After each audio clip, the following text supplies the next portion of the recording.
SuperTalk Mississippi media production. Oh, yeah.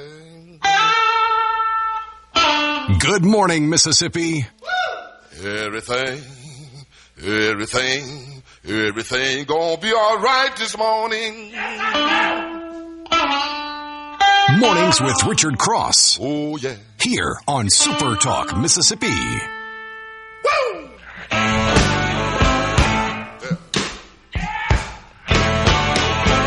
Now, when I was a young boy, at the age of 5, my mother said I was gonna be the greatest man alive. But now I'm a man, way past 21. I want you to believe me, baby. I have lots of Good morning. Welcome in. It is Monday. Today is the 27th of April. Man, the month of April is almost gone. April 27th, 2026. This is Mornings with Richard Cross, SuperTalk Mississippi. Good to be with you for the start of a new week. Much to get to this morning. Mornings is brought to you by Community Bank. Online at communitybank.net, but don't go and see them online or just online. Go see them in person. Branches all over across the state of Mississippi. Community Bank is rooted in our community. C-Spire text line is open as we get things rolling this morning. C-Spire.com is where you go to check out everything that's happening at C-Spire. Right now at C-Spire, new and current customers can get a free phone, watch, and tablet plus 100 gigs of data for just $90. There's more to see. Visit cspire.com today. Hope you had a wonderful weekend and ready to get back at it. I think for most school-age children, about 4 weeks left, somewhere 3.5, 4 weeks left until summer vacation begins. And summer vacation's not exactly what it used to be in all places across the state, but I think everybody still gets a little bit of time off. And what a fun time of year that is. Lance Tolbert, good morning to you, sir. Good morning, RC. I know you had a busy weekend. We are on the other side of the draft and the Wiener Dog race, so life is in this downhill slope to Christmas now. Wait, the draft was this weekend? Wasn't it? It was like over the last week, right? Yeah, no. I know. It was. Yeah, those are the two big events in the first half of the year. I can assure you that I did not make it for much of the draft over the weekend. No, I didn't see any of it. I can read good, though. Yeah, there you go. I think I can read good, too. Or well, or whatever you prefer. I was doing a little Zoolander there for you. I just didn't have a lot of time to find to sit and read this weekend. You'd think when you come in on a Monday, you're like, hey, maybe things, it's just a normal weekend. It come in, won't have a lot to talk about. No, that's not the case. That is not the case. And we will try to unpack as much of the news today as we can with you. Olive Branch, you're looking at upper 80s today. Partly to mostly sunny with a chance of thunderstorms a little bit later in the day. It's going to be breezy out of the south at 10 to 20 miles an hour, possibly with gusts today up to 30 miles an hour. Thunderstorms more likely this evening, maybe even with some heavy rain. Duck Hill, Mississippi, 87 degrees for your high today. You spent some time in Duck Hill, Lance? I've been through there many, many times. Coming from the Jackson area to Oxford. Isn't there Camp McCain? Isn't that in that area? And Duck Hill? Yeah, I think general area, that's right. Mm-hmm. Never been into Duck Hill, proper. Proper. Yeah, the downtown. I have attempted to stop at the gas station there. Mm-hmm. I don't remember it being one that I put on my list to stop at repeatedly. Yeah, a place like Duck Hill, a name like that, you don't want a lot of people knowing about your little slice of heaven, though. Yeah. You know what I'm saying? You kind of want to keep that a little private. Warm with a good chance of thunderstorms, maybe better than 50% today. Similar breezy conditions to what you've got in Olive Branch with potential for Some scatter storms in nearby areas. Jackson, 87, 88 degrees today for your high.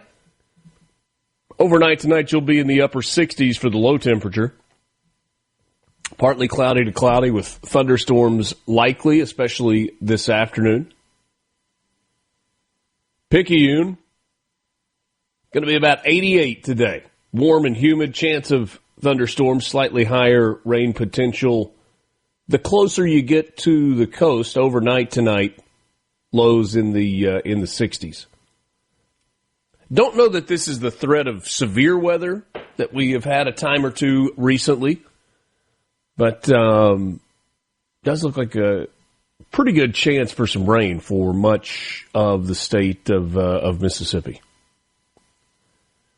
Ulysses S. Grant was born on this day in 1822, the 18th President of the United States and the leading Union general during the Civil War.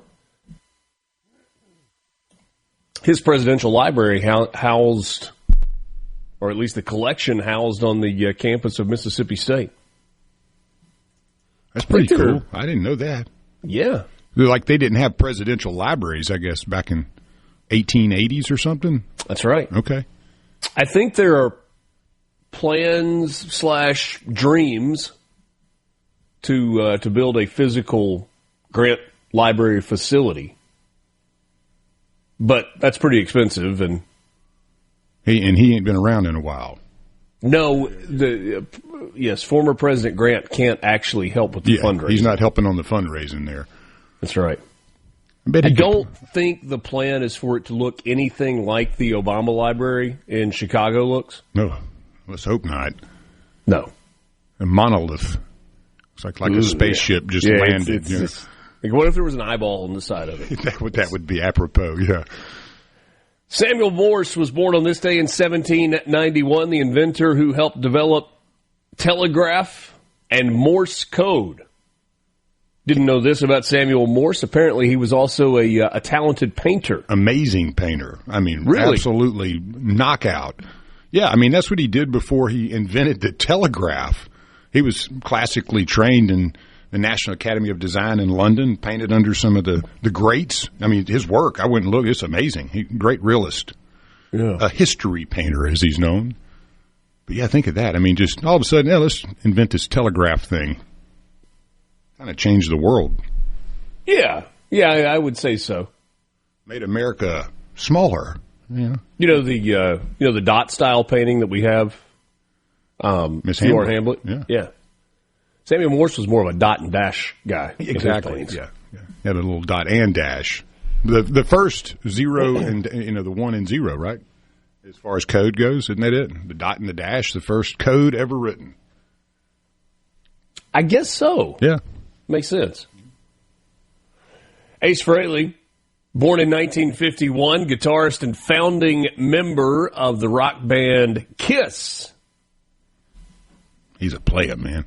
Sold a record or two. Yeah, New York Groove, if you haven't listened. That's his solo, but it's a song that's been redone by everybody under the sun, and no one knows that actually Ace Frehley, that was kind of his thing. Jenna Coleman, born in 1986, the English actress known for Doctor Who and Victoria. She will be 40 today, is 40 today. Sergei Prokofiev, born in 1891. Russian composer and pianist, one of Lance's favorites, known for Peter and the Wolf. Yeah, my favorite song. My lullaby. Do you prefer his symphonies or his ballets? Both. Yeah, I'm equally as, excited about them. And Frank Abagnale, born on this day in 1948. He is 78 years old today, the former con artist whose life story was the inspiration for the film Catch Me If You Can. That's a good flick, too. Yeah, very entertaining. It absolutely was. On this day in 1521, Portuguese explorer Ferdinand Magellan was killed in the Battle of Mactan in the Philippines during a clash with local warriors. Better be careful when you get into a scuffle with the folks that know the local terrain. It always blows my mind just reading back over history at all the explorers that actually made it out alive. I mean, think of, you're going into areas where no one's ever been other than the natives, and they don't really like you very much, and you usually have like 50, 100 men, and they, not, most of them get out of there, and it's the harrowing tales that you would imagine, too. Yeah. Today in 1810, Ludwig van Beethoven, or Ludwig van Beethoven if you prefer, composed his famous piano piece, Für Elise. You recognize that one. It was a Nokia ringtone for a long time. Yes, yeah. And during the War of 1812 and 1813, American forces captured York, which is presently Toronto, the capital of Upper Canada, in the Battle of York. U.S. General Zebulon Pike killed in the battle. Zebulon. That's a name. Not everybody loves Ulysses S. Grant. We get a message on the C Spire text line. He was a POS war criminal invading our land. And pretty corrupt dude, too, as far as a president. Mornings with Richard Cross, just getting started with you. Thanks for joining us. We're back right after this.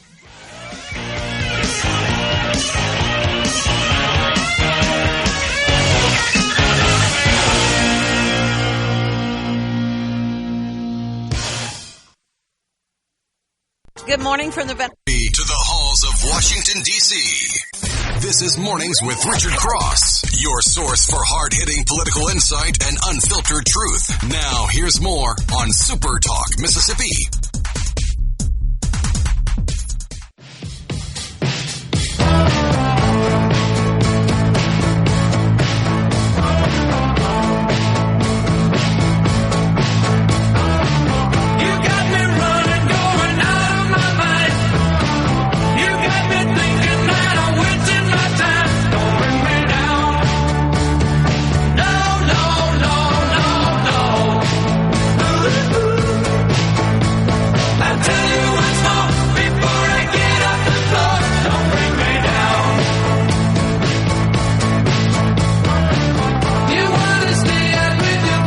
Thanks for being with us. You want to join the conversation? You can do so on the C Spire text line 601-879-4395 601-879-4395.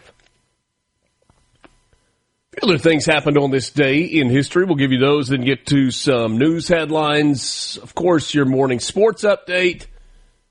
We got a Mississippi lottery update for you.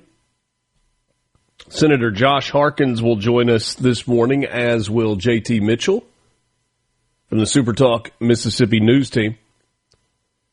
It was today in 1865 that the steamboat SS Sultana exploded and sank on the Mississippi River near Memphis, killing up to 1,800 people, most of them Union prisoners of war who were returning home in the worst maritime disaster in U.S. history. Good Lord, 1,800 people? Man. How about that? That is terrible. I'm going to have to bookmark this one and go do some reading. 1947, the first day that Yankee Stadium hosted Babe Ruth Day, honoring the ailing baseball legend in his final public appearance at the stadium. Sierra Leone was granted independence from the United Kingdom on this day, or I suppose gained their independence, in 1961. Today in 1994, South Africa held its first multiracial general election, marking the official end of apartheid of all races voted. We still got some issues in South Africa, though. So they're going to flip the script now. Yeah, it's is apartheid what we're calling it now?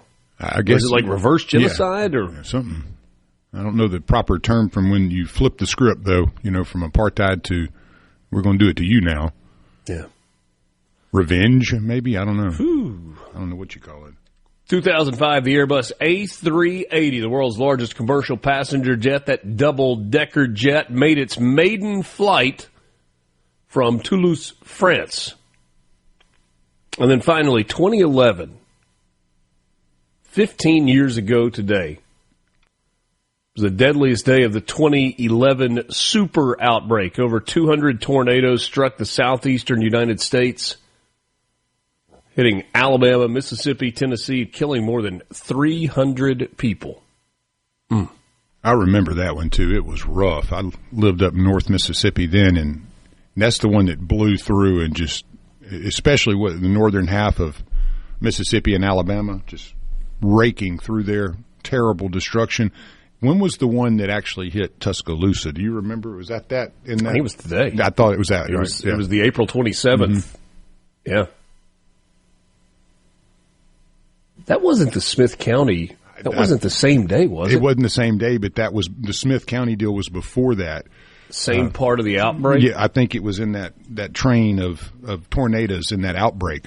Because Smithville got hammered too, if I remember, or certain areas just absolutely got beat up. But the one that really got the publicity was the tornado that was in Tuscaloosa, as the kids and parents and everybody were really worried about that. That was almost one of those moments for God. No, it was the same day. Same day. I thought it was the day before. It was after. No, it was April 27th. Man, what a rough day.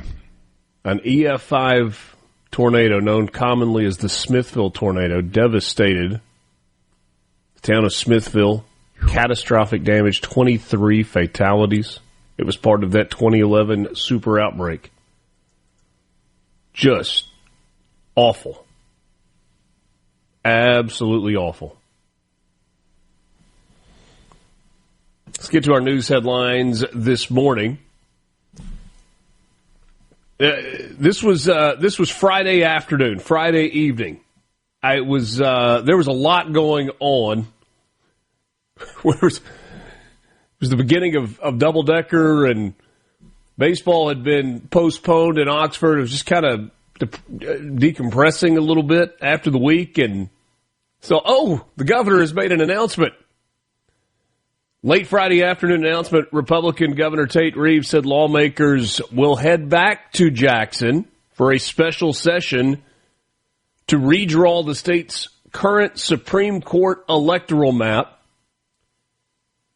but on a date that is to be determined, kind of. 21 days after the federal high court issues a decision in Louisiana versus Calais, a case that is expected to impact at least a portion of the Federal Voting Rights Act. It is unclear exactly when the Supreme Court will do so. We have been thinking for weeks now that, it's just a matter of days. I guess months even. Mississippi's legislature was previously tasked by a federal judge with updating the state Supreme Court electoral map following a December ruling that the current one dilutes black voting power. It was Judge Sherian Aycock of the Northern District of Mississippi instructing lawmakers to redraw lines during the 2026 regular session. The legislature decided not to do that before SCOTUS made a move on the case that could be relevant in Mississippi. And so the governor wrote in his declaration during the recently completed regular session, the legislature discussed drawing new maps to comply with the decision from a federal judge from the Northern District of Mississippi, a decision that has been appealed to the Fifth Circuit, and the appeal has been heretofore stayed pending future U.S. Supreme Court decisions.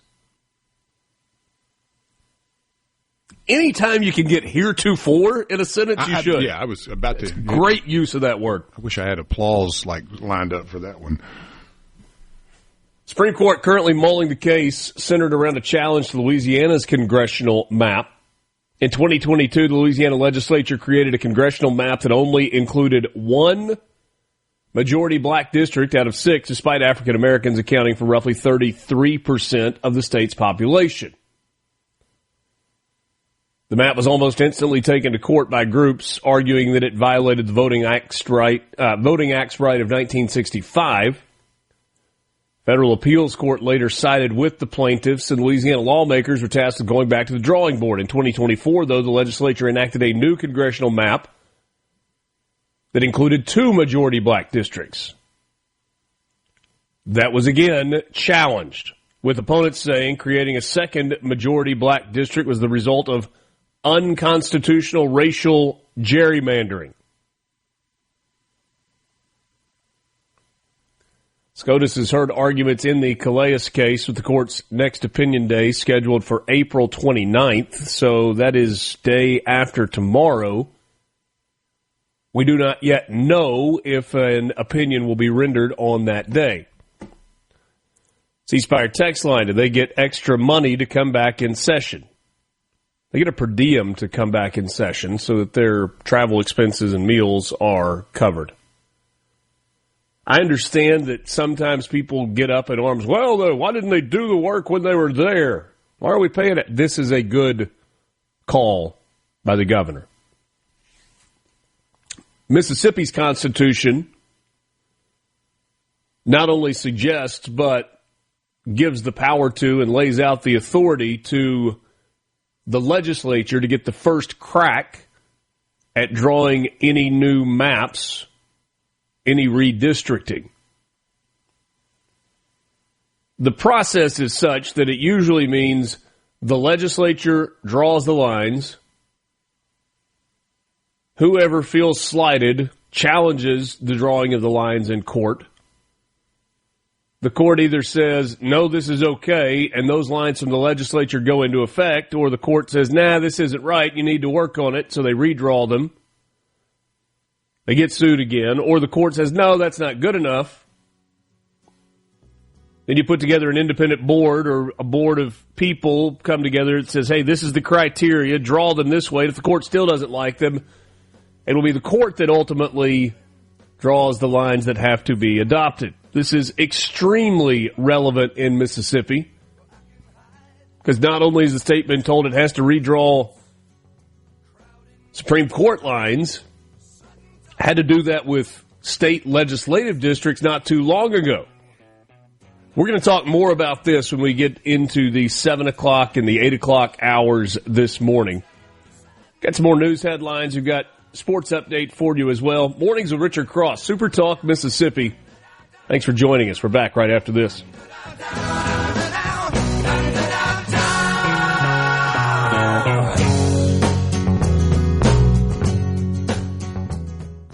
From the Seabrook.com.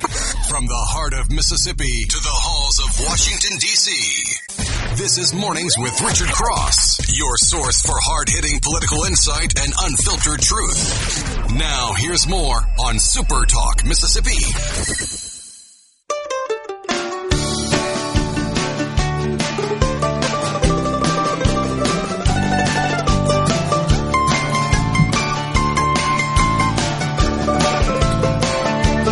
Monday morning. Thanks for joining us.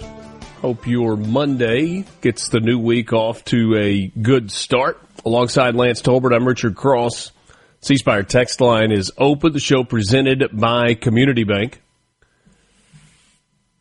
There are, in the wake of Winter Storm Fern, disaster recovery centers and survivor assistance centers that are opening today. You can get a full list of those online at supertalk.fm, allowing local and federal emergency management officials to assist those who suffered damage during Winter Storm Fern. At the disaster recovery centers, residents can receive in-person FEMA registration, assistance information, and referrals to recovery resources that are there. I think largely we've moved on from Winter Storm Fern in our minds, but there are a lot of people that are living with the damage left behind. I had a conversation with somebody last week, said we still have not gotten our roof replaced.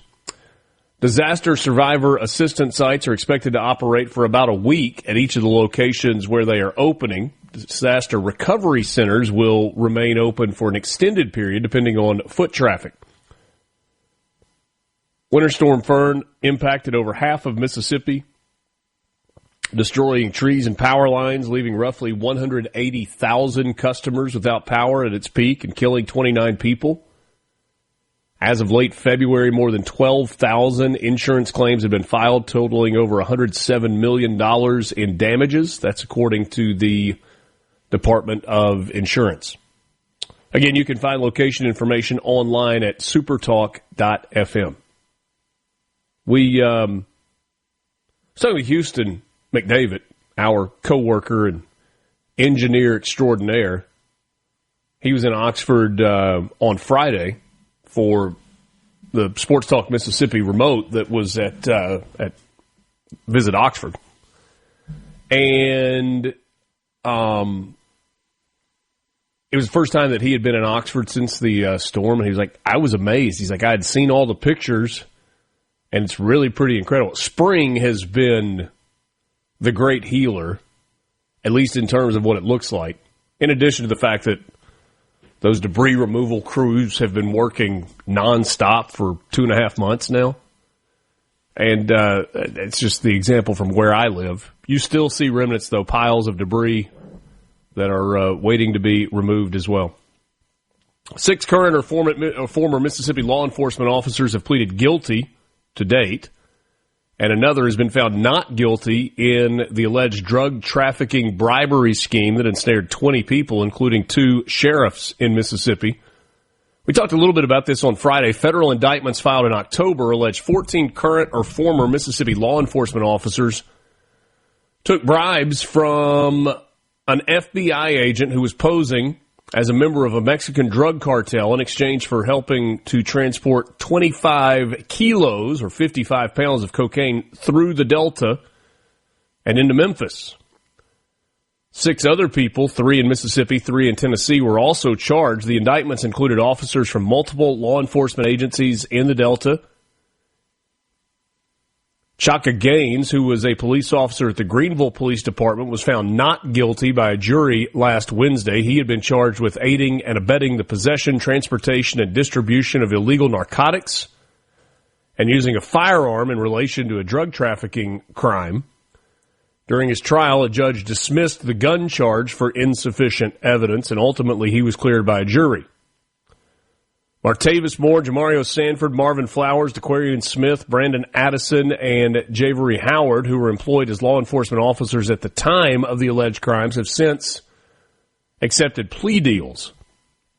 They pleaded guilty to conspiracy to aid and abet the possession, transportation, and distribution of illegal narcotics. Sean Williams, who was a law enforcement officer at the time, has filed a notice of intent to change his plea.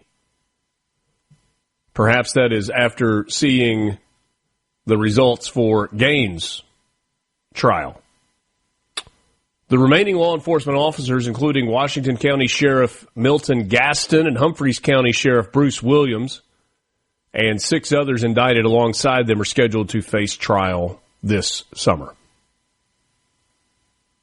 We'll keep an eye on that as it unfolds.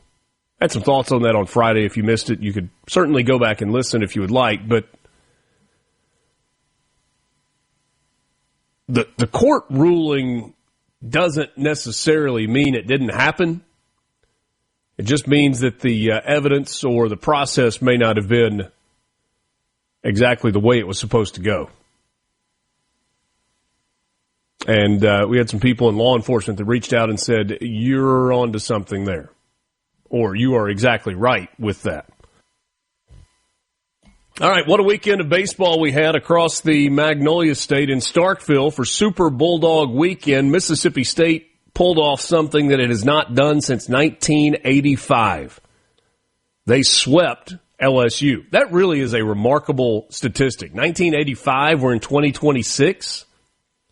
It had been that long since Mississippi State in a 3-game series had gotten victories in all 3 games against LSU. It certainly was not without drama this weekend. LSU had leads in all 3 ball games, unable to hold on. The biggest dramatics came on Saturday night when freshman Jacob Parker from Purvis for Mississippi State hit a grand slam late in the ball game. With the Bulldogs trailing 7-3, made it a 7-7 game. Mississippi State went on to add to it and get the win. And man, what a scene in Starkville. Whew. It was incredible. I mean, it did not look like a baseball game. Some of the shots you saw of that had a national television audience for that as well. CC in Senatobia says, yeah, but everybody's sweeping LSU this year. There have been other years where LSU baseball was not playing well, and Mississippi State still had not pulled off the sweep. When it's the first time something has happened in 4 decades, it's significant. Georgia was in Oxford this weekend for a top 20 matchup between the Bulldogs and the Rebels. Friday night's game was postponed because of rain, and so it set the table for a long day of baseball on Saturday. Ole Miss trailed 8-0 in Game 1. They came all the way back with 10 unanswered runs and got a 10-8 victory. An hour later, Game 2 of the series got going, and 9 innings wasn't enough. It took 14 innings. Georgia got a solo home run to lead off the top of the 14th, added a run and picked up a 9-7 victory. And then yesterday, Georgia finished off the series win with a 5-1 victory. Southern Miss got a series win, their second consecutive Sun Belt Series win on the road against South Alabama in Mobile. The Golden Eagles got games 1 and 2 of the weekend, but then a late rally from the Jaguars yesterday gave them a win 4-3 in the series finale. So State sweeps, Ole Miss loses the series at home, and Southern Miss gets 2 of 3 on the road. You got the Governor's Cup coming up tomorrow night. Ole Miss and Mississippi State will meet for the 4th time this year. Bulldogs swept Ole Miss in Oxford earlier this year. Man, what a weekend of baseball, Lance. Hey, y'all did a great job on the call, too. Man, it was busy. That Mississippi State LSU series was kind of epic, man, watching the Dogs come back all 3 games, too. Yeah. But really, the freshman, man, I've been watching him all year. My dad and I, we generally like to put a little friendly wager on some games here and there. But that, I mean, hands down, the right fielder for State has been one of my favorite players to watch all season. And, man, the grand slam to tie it up. I mean, think about being a freshman pulling that off. Yeah. Love it for him. Paul in Starkville says 15,289 record crowd Saturday night. It was the 3rd largest in history. Well, then it wasn't a record crowd, was it? If you're doing the top 25, which they own every one of them, I guess it is the 3rd. I mean, it was another massive crowd in an incredible environment, but the record is over 16,000. Just exceptional atmosphere. And speaking of exceptional, the Ole Miss men's golf team yesterday, for the first time in 41 years, won the SEC Men's Golf Tournament Championship. Ole Miss reached match play after finishing 4th in stroke play. They defeated Texas A&M in the quarterfinals, the number 1 seed Auburn in the semifinals, and then yesterday they knocked off the number 2 seed Florida Gators 4-1 in match play to bring a trophy back to Oxford. Tom Fisher won his match 5-4. Colin Strolio, who played incredibly well during match play, won 4-3 in his match. You had a 1-up victory for Cameron Tankersley over Parker Sands, and that was the winner. The other 2 matches finished in ties. Ole Miss will now await its postseason assignment. Rebels were ranked 12th nationally going into the SEC tournament. Big congratulations to Chris Malloy and the Ole Miss men's golf team. SEC champions after their victory at Sea Island. Your sports update is brought to you by Pearl River Resort. We're back after this. Good morning from the Venable. It's time to get real. Keeping it real. It's time for you to get real with it. And keeping it Mississippi. Your voice for statewide and national politics. Yes! Mornings with Richard Cross on SuperTalk, Mississippi.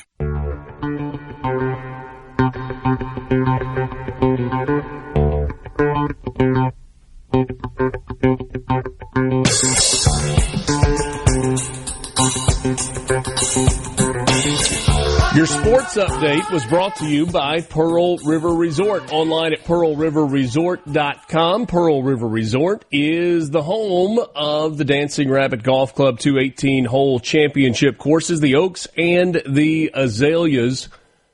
You can book your tee time online at dancingrabbitgolf.com. Dancing Rabbit is part of Pearl River Resort.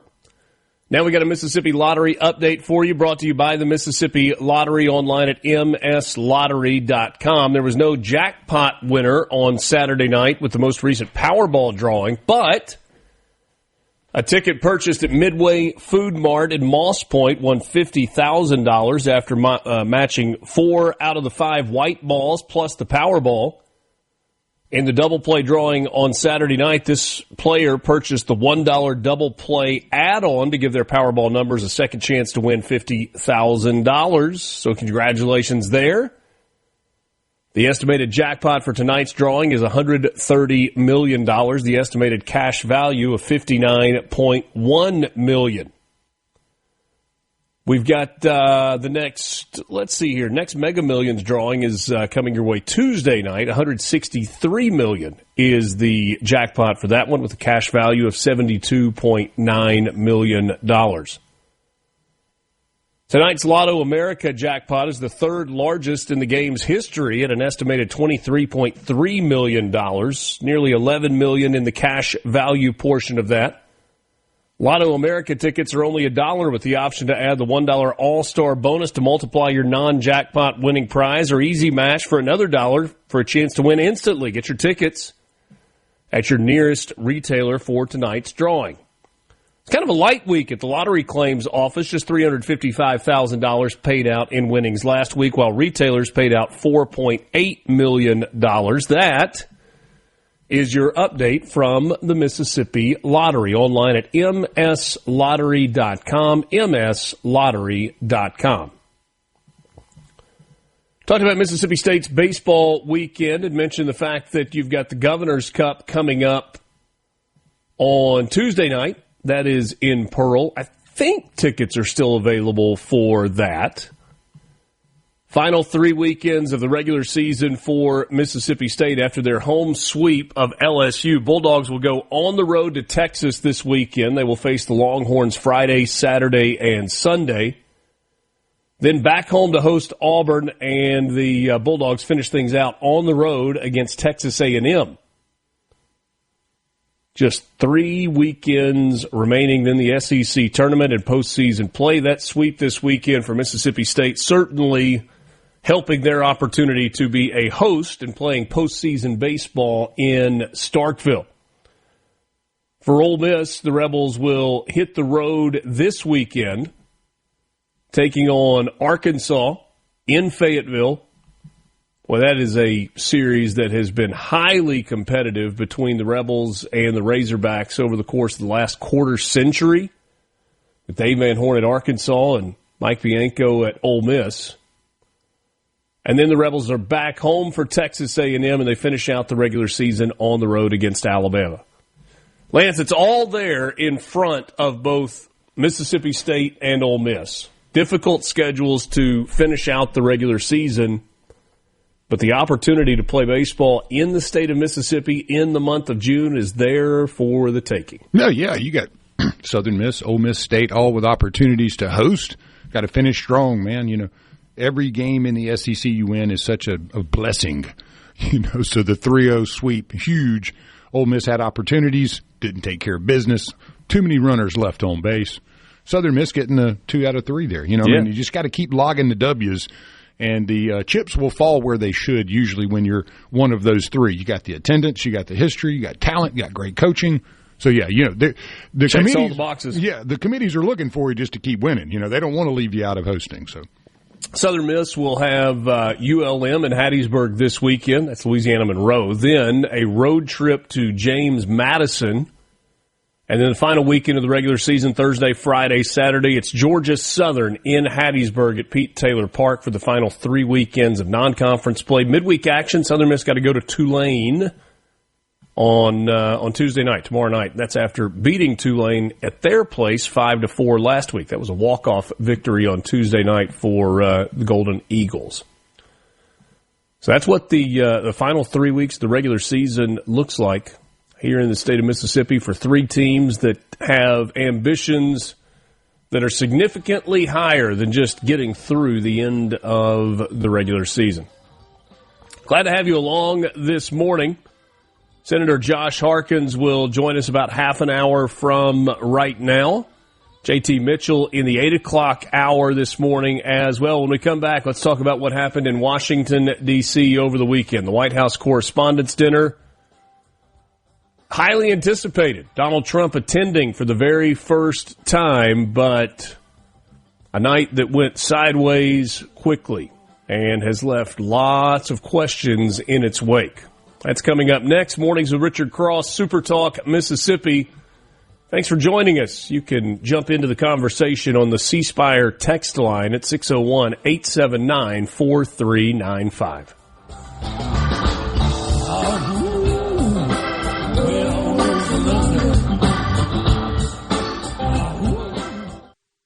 Your home. The views and opinions expressed by the hosts, guests, and callers on this show are not the opinions of TeleSouth Communications, its management, or advertisers. From breaking news to bold opinions, Richard dives into the stories shaping Mississippi and the nation. Now back to Mornings with Richard Cross on SuperTalk Mississippi.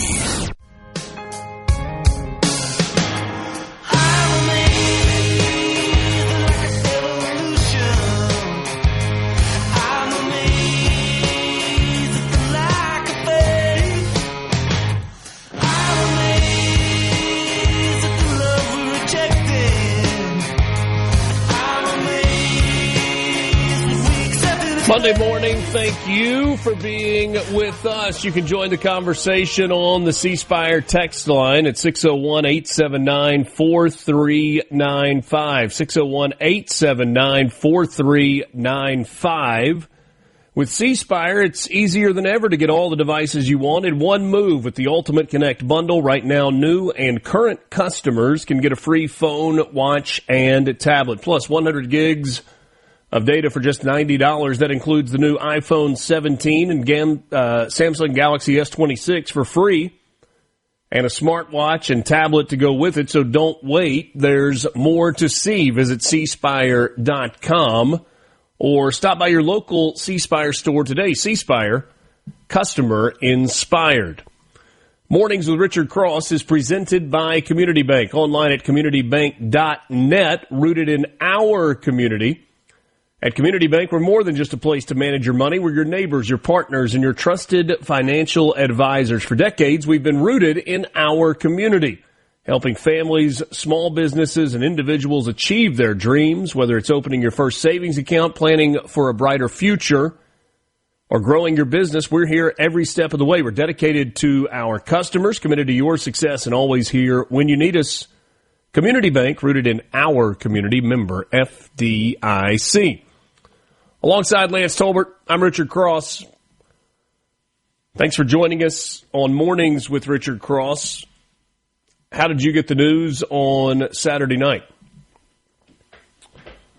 I was in the middle of a baseball broadcast, and Jane sent me a message. She said, hey, have you seen about this shooting in Washington, D.C.? And the answer at that point was no. Just kind of not where my focus was. But then I immediately pulled up X and a couple of other news sites and saw that the coverage was just wall to wall everywhere you looked about a shooting at the White House Correspondents Association dinner. I actually had, I don't know if this was like a journalism thought or I don't know enough to talk about this thought, but I had this question like, hey, I'm in the middle of an SEC baseball television broadcast. Do I mention this during this game between Ole Miss and Georgia? Ultimately decided not to. And I have no idea if that was the right decision or the wrong decision. But it was like, I don't know if I know enough, and it looks like the information is changing rapidly and they're still trying to gather facts. A man armed with guns and knives stormed the lobby outside the White House Correspondents Association dinner that was being attended by President Donald Trump, Vice President J.D. Vance, Speaker of the House Mike Johnson, and others within the Trump administration cabinet. It is the annual dinner that celebrates the First Amendment. It's a movers and shakers dinner. It's black tie, everybody dressed to the nines, and they tell jokes and make fun of each other, but there's a level of seriousness that goes along with it as well. One of Washington, D.C.'s biggest and glitziest nights on the calendar. This year's event was making headlines particularly because Donald Trump boycotted the Correspondents' Dinner for each of his 4 years in office the first time. Made a big deal about it, though, and was going this year. And then you have this story. The president was uninjured. He was rushed off the stage along with the First Lady. The armed man, who officials said was a guest at the Washington Hilton where the dinner was being held, was taken into custody and was expected to be in court today. Police believe that he opened fire and acted alone, but did not say who was his intended target or describe a motive. At least that was the initial case. Former President Barack Obama says we still don't have a motive, although the manifesto from the shooter makes it pretty clear that, yes, there was a motive, and he gives a target list. The ballroom itself is below ground level, subterranean, if you want a fancy word, and holds thousands. There were, 2,600, I think, that were in attendance that night. Trump had told reporters later that he hoped that the event would be rescheduled within 30 days. Video posted by the president showed the suspect running past security barricades as Secret Service agents ran toward him. One officer was shot. He did have on a bullet-resistant vest and is said to be okay. Cole Thomas Allen is the shooter. He's 31 years old. He's from Torrance, California. So far, he is facing 2 firearms-related charges, including a count of assaulting an officer with a deadly weapon. The vice president was removed quickly from the stage. There have been lots of questions about the way that the Secret Service responded. One of them, hey, why did the vice president get off the stage so quickly, but it took longer for the president to be removed? Some of that was, at least it appeared to me, some of that was simply logistics. The vice president was very cooperative in getting off the stage with Secret Service, and he was kind of down toward the end of the dais, and so it was just a couple of steps to be off stage. The president was in the middle. I actually think from a protocol standpoint, the Secret Service did what they were supposed to do. They formed a human shield around the president, scanned the room to make sure that there was not an immediate threat to get him out of his seat, and then they got him off the stage. There are a lot of people that have said the president stumbled, and maybe he did. Maybe in the rush to get him off the stage, he kind of tripped as he was going off. But part of their protocol is they get their subject to the ground and keep him low and out of potentially the line of fire from any more danger. C Spire text line, 601-879-4395. So it says the best part was all the people grabbing booze on the way out. There were a lot of open bottles of wine that were left unconsumed. I think that might be an AI-generated image that you have of Kash Patel there, Thomas. CC says, my biggest question, how in the world is this guy even alive? He rushes through and even shoots an agent in the chest, and he is not mowed down. I'm obviously missing something. I think that is a reasonable question. Maybe there's something within Secret Service protocol that if you can take down a subject without deadly force, you do that so that they can be tried and questioned and all of those things. But, CC, I tend to agree with you. Somebody comes sprinting through a security barrier and they open fire. Generally speaking, that subject is taken out. But they didn't. Mike in Columbus says it's because of crossfire danger. The crowd, the number of agents, the number of security personnel that were there, you don't just start shooting. And maybe there's something to that. Walter in Tupelo says Vance isn't 80, so he didn't have to be carried off the stage. I don't think the president had to be carried off the stage. I think, again, it has more to do with protocol. This is the third time since 2024 that the president has been under attack by an attacker in his immediate vicinity. The most high profile of the three, I guess maybe last night was the most high profile, or Saturday night rather, but Butler, Pennsylvania is the one that immediately comes to mind when you had multiple shots that rang out and the ear of President Trump was clipped by a bullet. That was Thomas Matthew Crooks. There's not much that comes out of Marjorie Taylor Greene's mouth anymore that grabs my attention. But I do think she had a relevant question that, of course, she posted on X. Why is it that the administration and law enforcement immediately released the full manifesto from this attempted assassination attempt, but we still have not seen the full manifesto from Thomas Matthew Crooks, the 20-year-old that fired on the president in Butler, Pennsylvania? And then, of course, there was the Palm Beach attempted assassination attempt that was thwarted by Secret Service. We'll continue this conversation, and we will look at what was in that manifesto that was released when we come back with you. Mornings with Richard Cross, SuperTalk Mississippi, streaming at supertalk.fm and SuperTalk TV.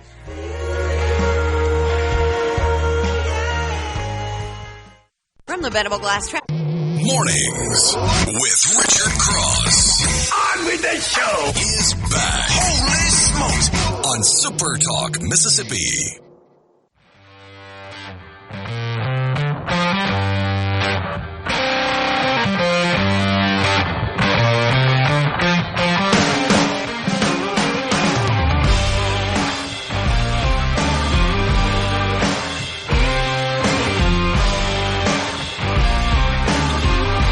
Good to be with you on this Monday morning. Today is the 27th of April. Thanks for joining us. This hour of the show is brought to you by MWG Employer Services. Running a business is tough, and if you need help with HR, benefits, and payroll, you're not alone. On multiple accounts, you're not alone. There are others that need that help as well, and you're not alone because MWG Employer Service is here to help.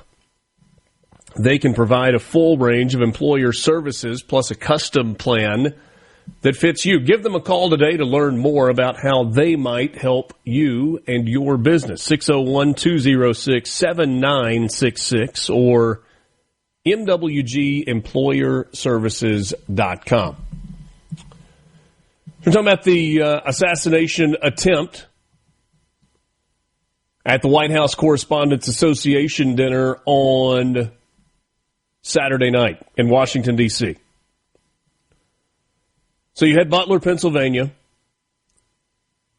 You had West Palm Beach, where Ryan Wesley Ruth was spotted with a rifle at Trump International Golf Club while Trump was playing golf on the course. A Secret Service agent spotted him and fired at Ruth, who fled, was then arrested and has now been convicted and is serving a life sentence in prison. And now you have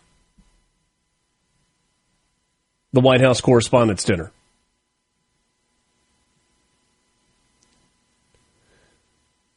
With this attempted assassin, Cole Thomas Allen, not being taken out, eliminated by Secret Service or law enforcement,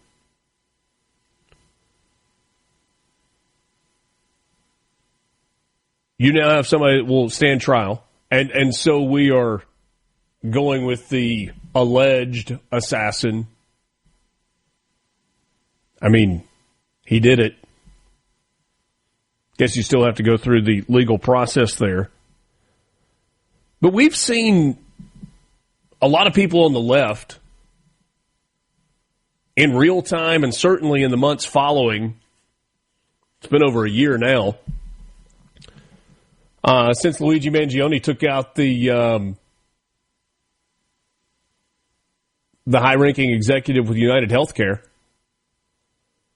We've seen him almost become a martyr, and we've seen his murder glorified. By this guy going to trial and going through the legal process, have we created another hero for some of those on the left that want to see harm done to the President of the United States? Somebody said it should be called a would-be assassin. Okay. I don't know if would-be assassin is a formal charge that can be brought. But not only do you have these three very clear attempts on the president's life, you've also got, in June of 2016, the British national that tried to grab a police officer's gun at a Trump rally in Las Vegas, telling agents that he intended to kill Trump.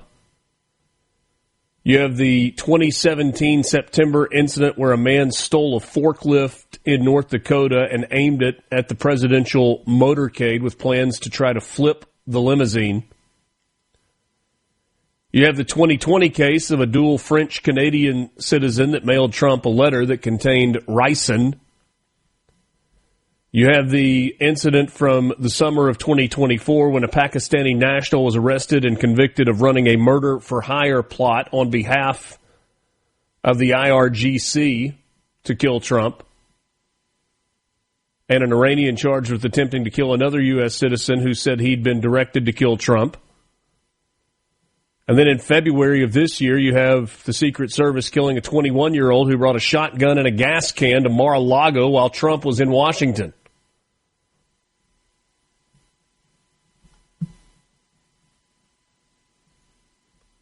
Presidential assassination attempts are not new.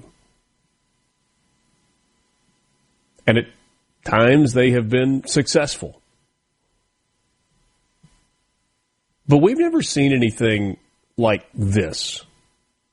The brazenness, the number of attempts that we've seen on President Trump.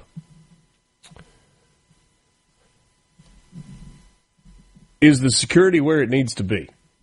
A couple of things that stand out from this. We've seen there was a Fox reporter who talked about the lax security at the event. And even the would-be assassin apparently went to social media and updated his manifesto saying, "I can't believe how easy this is going to be." So the manifesto from Cole Allen, it's whatever. Apologies to the people who are close to him for what he's going to do. But then he gets into his specific target list. Said in there, "I don't expect forgiveness, but if I could have seen any other way to get this close, I would have taken it. Again, my apologies on to why I did any of this." He says, "I'm a citizen of the United States. What my representatives do reflects on me." And then he makes allegations against the president where he says, "I'm no longer willing to permit a pedophile, rapist, and traitor to coat my hands with his crimes." He says he set rules of engagement for himself, although they were pretty loose. He said administration officials, they are targets prioritized highest ranking to lowest. Which, though he does not call the President of the United States by name, that would be the highest-ranking administration official. Clearly a shot, or excuse me, not a shot, but a plan to try to kill the President of the United States. Interestingly, he says administration officials not including Mr. Patel. So apparently Kash Patel was not on his target list. He says Secret Service, they are targets only if necessary and to be incapacitated non-lethally if possible, a.k.a. I hope they're wearing body armor because center mass with shotguns messes up people who aren't. He goes through hotel security and Capitol Police and others and says, I don't want to kill anybody, but hey, anybody that gets in my way, if that's what I've got to do, that's what I will do. And then he tries to rebut objections based on his warped sense of what is right and what is wrong. President Trump sat with Norah O'Donnell of 60 Minutes last night. I almost hesitated to read that line from the manifesto from the would-be assassin, because she read that to him, but she did so, and she said, let me read you this from the manifesto. And then she read the line where he said, I am no longer willing to permit a pedophile, rapist, and traitor to coat my hands with his crimes. And then she says, what is your reaction to those allegations? And Trump went off. He said, I knew you were going to read that. You're a despicable person. You're really awful. And then he responded by saying, I'm not a racist. I'm not, or a rapist. Not a pedophile. Certainly not a traitor.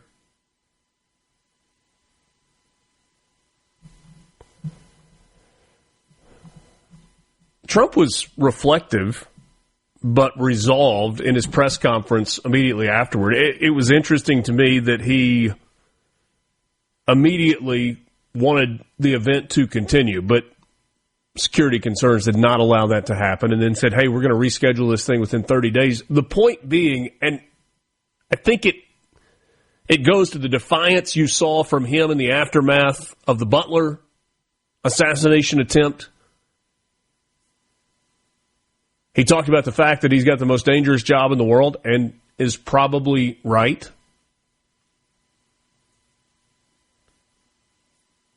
But the point that he seems to always make in the aftermath of something like this is we're not going to let the bad guys, the terrorists, the evil people take away our way of life. We will not be intimidated. We will not be scared into silence. We will not stop doing what we do. We will not stop having outdoor events. We will not stop having indoor events. We will not stop living because of the sickos that are out there. Keith and Vaden, how many Democrat presidents do you know that have been shot at? Well, I mean, we mean other than JFK? Was killed in Dallas.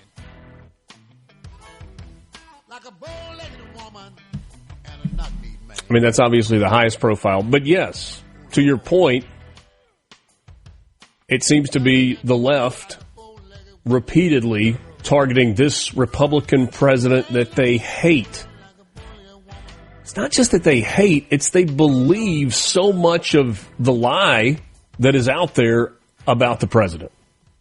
From the Seabrook And of Mornings with Richard Cross is brought to you by Covington County Hospital in Collins, where your health matters. Mornings with Richard Cross. SuperTalk, Mississippi.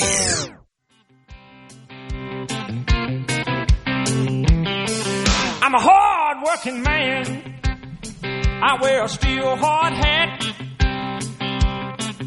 I can ride rope, a hammer and paint, do things with my hands that most men can't. Thanks for joining us on this Monday morning. Hope this new week is off to a good start for you as you get going. Appreciate you making us part of your morning. Mornings with Richard Cross, presented by Community Bank, online at communitybank.net, rooted in our community.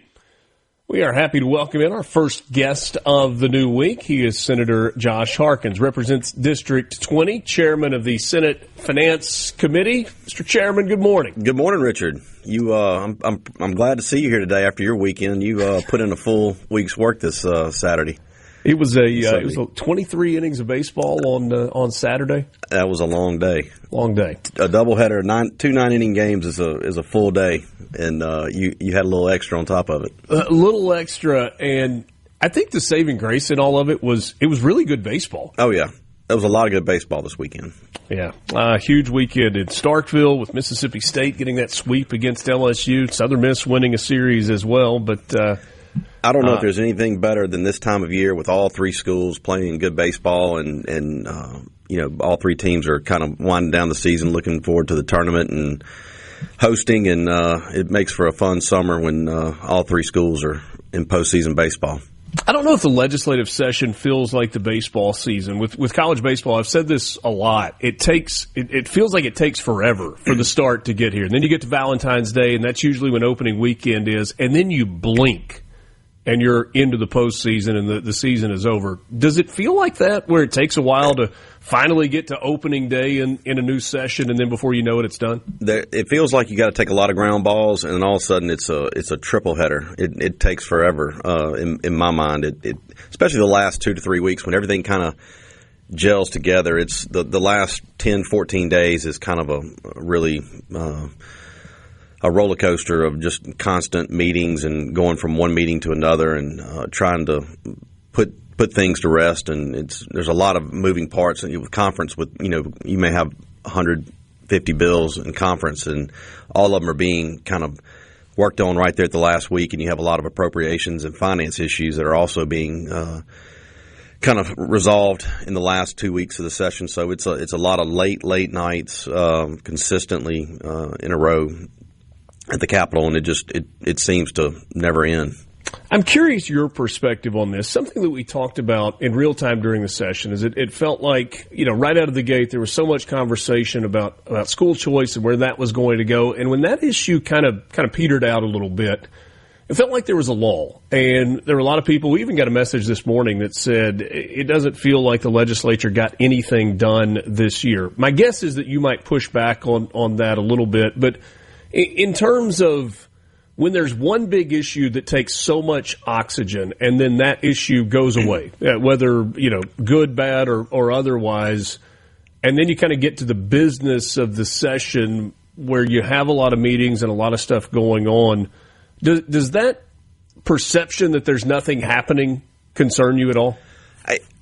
I can see how people on the outside would think that. I can assure you there's a lot going on. The budget is a big part of why we're there year in, year out, and trying to get our budget done and all the things that fall off of that. You look at what the education issue kind of ruled the day at the beginning of the session, with teacher pay raise and IHL and community college. And then you have, once that kind of died down, there are a lot of other issues, and there are a lot of things that get accomplished, but to the average person, they're really not that important. You may have 1 or 2 issues that you're really looking at, but there are a lot of issues that are going on under the dome. And I think that, while every session when you leave, there may be things that you wish got accomplished that didn't, you come back and work on them the following year. But yes, there are a lot of things that get worked on, and sometimes it takes 2 to 3 years to get some issues across the table, across the finish line, and we just kind of put your head down and keep working day in, day out.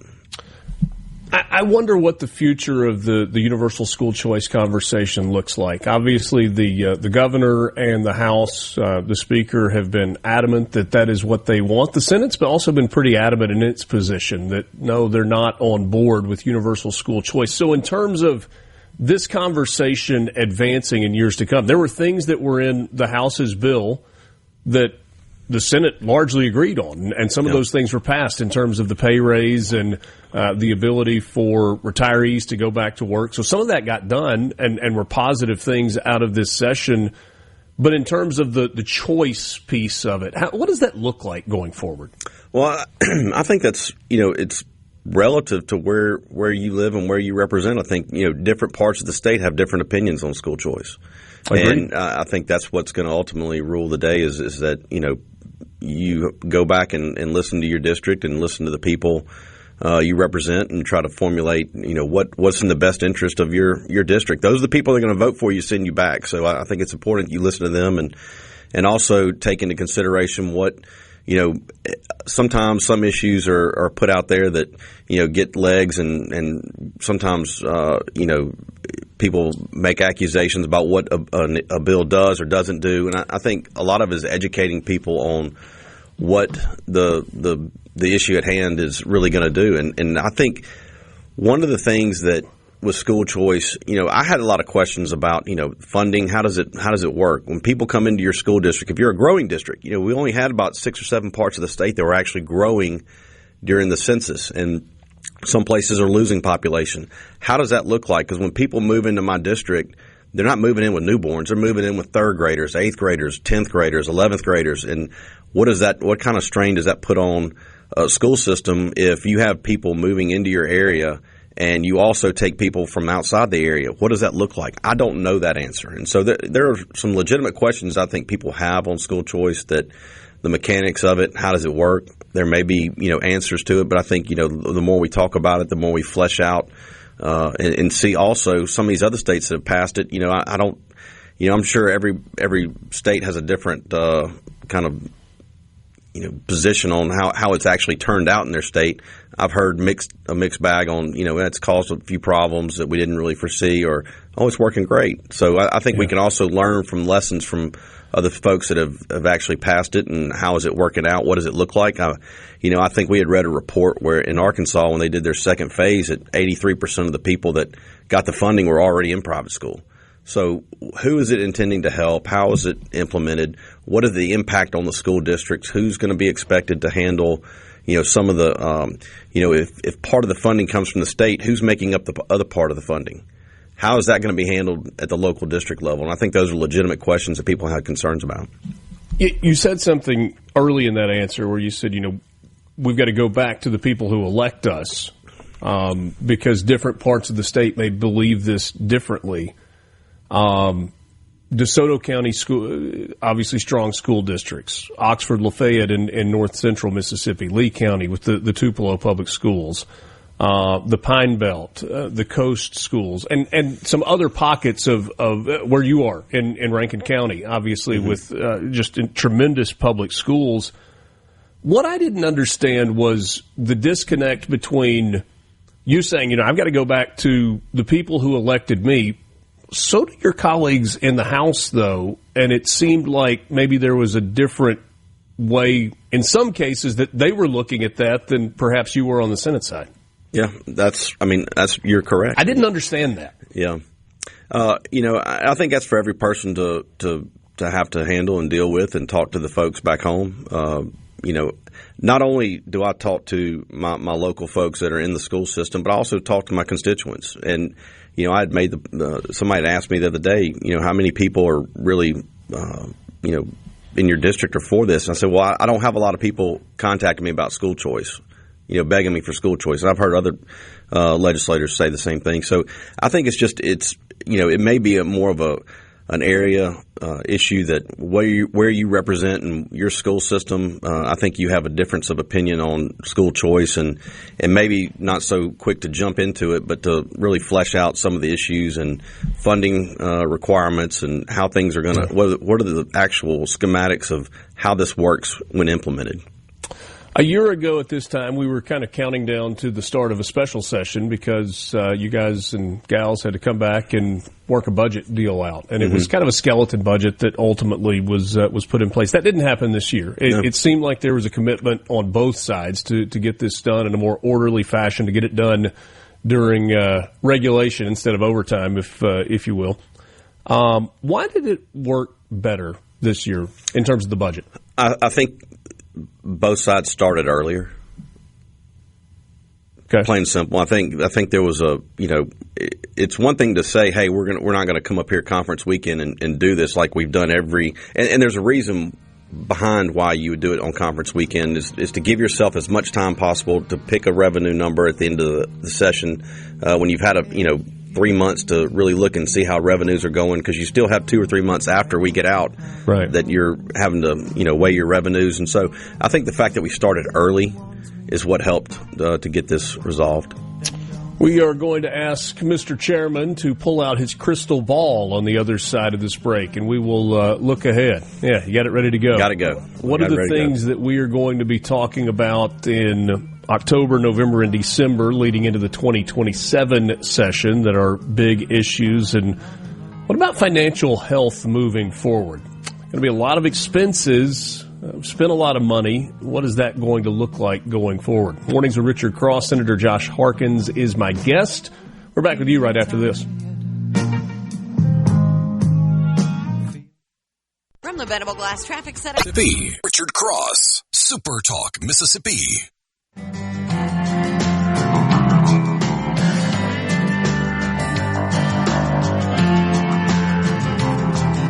I got people trying to tell me red. Keep this living and you wind up dead. I mean, Lance, you're going to just make me want to listen to music instead of interrupt and talk. Well, this is a Harkins request, and I know when he comes in, he's got to have him a little TC play. That's his wake-up call in the morning. There you go. Give me a shot of that Uncle Wayne would approve. We go way, Harkins and I go way back, man. So if he asks something, I'm going to do it, you know. Universal sound? Do we need that as the bump going out? Yeah. How good is that one? Senator Josh Harkins is my guest. I said before the break, we're going to see if he can be the soothsayer or Nostradamus. Pull that crystal ball out and look into the future.